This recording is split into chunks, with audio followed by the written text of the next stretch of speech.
الوجبة المدرسية والجامعية للتلاميذ والطلاب. الوجبة المدرسية والجامعية في الجزائر في وقت المجاعة. صدقني أنهم في مجاعة.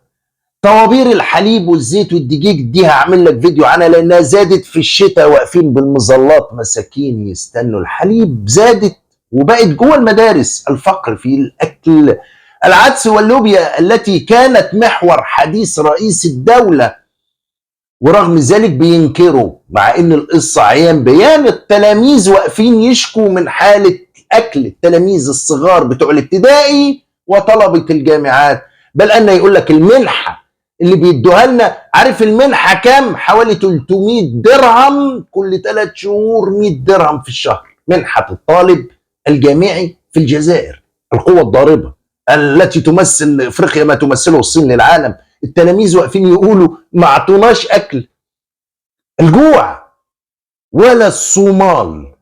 ولما نقول لهم كده يقول لك اغسل فمك قبل ان تتحدث عن الصومال، توضأ قبل ان تتحدث عن المجاعة.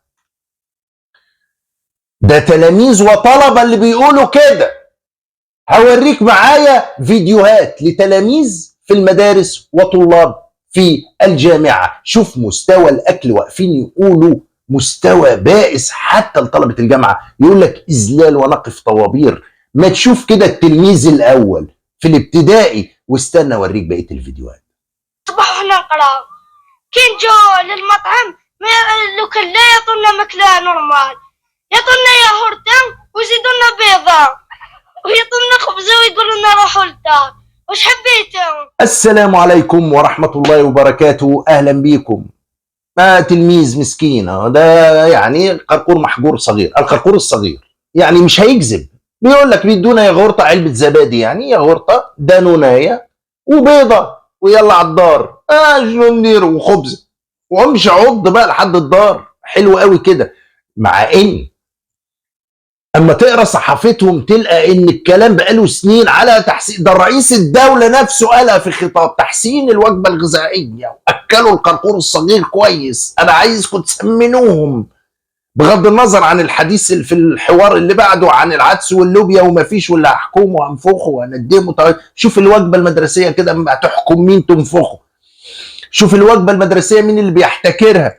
عشان ما تقوليش يا عمده انت جبت عيل زي ده وتقول لي في الجزائر وتعممها. اقول لك اصبر عليا وانا اخوك. ما تشوف التاني اهو. اليوم عطاونا البيض والخبز والياقوت، ومش يعطونا كاع في مرقه الحامي. ويا ودي انا ندور على المرقه الحامي. اهو اليوم اعطونا الياغورت برضه اهو الخبز، وما اعطوناش المرقه الحامي. ما فيش مرقه، ما فيش حتى عدس ولوبيا، ما فيش والو خب. لا برضه ده حوار تاني في قناه تانيه. لما تشوف المايكات ده حوار تاني في مكان تاني بمايك تاني بقناه تانيه. هذا القرقور غير ذاك القرقور الصغير. ادي تلاميذ المدارس.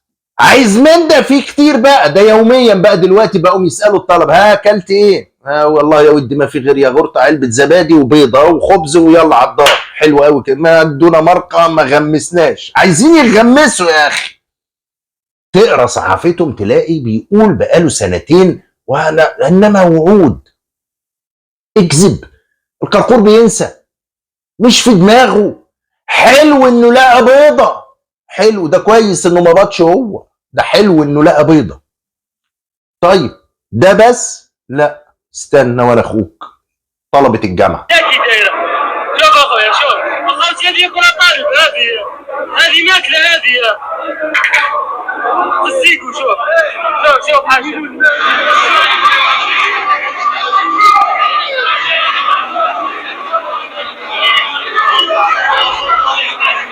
والريحة كثرت، ما قدرناش نستحملوا ذيك الريحة، بما فيها ثاني رداءة الوجبات، وبما فيها الطابور، طابور طويل.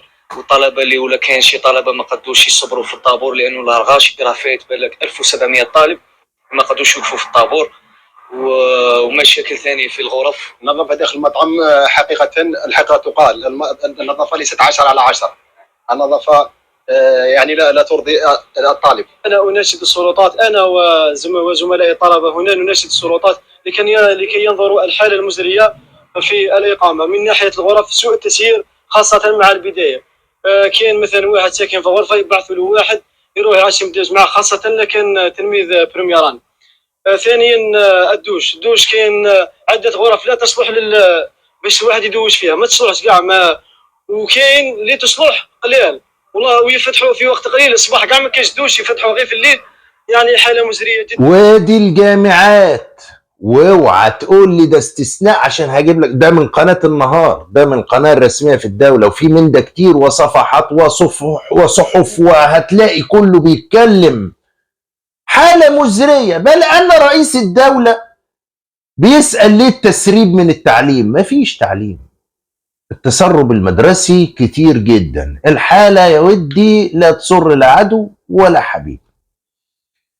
أنا هنا بنشر لك الفيديو ده ليه؟ لأنه مش حالة استثنائية، ده واحد، لأنها حالة عامة، ده اتنين، نمرة 3 الكذب في كل شيء وداري وبومد، وسوف مع تصريحات الرئيس اللي مغرق الدنيا بيها، تصريحات عن إنه هنعمل ونعمل ونسوي ونودي ونجيب، ومفيش حاجة من ده على الإطلاق.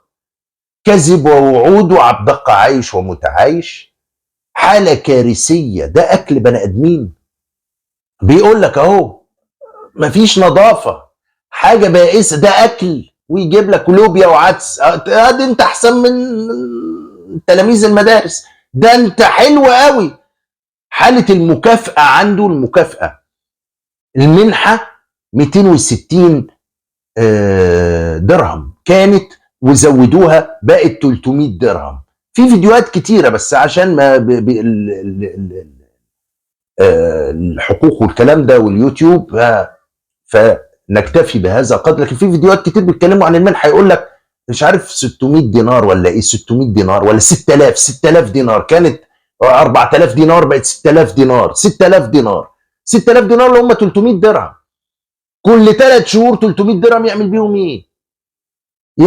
ايه؟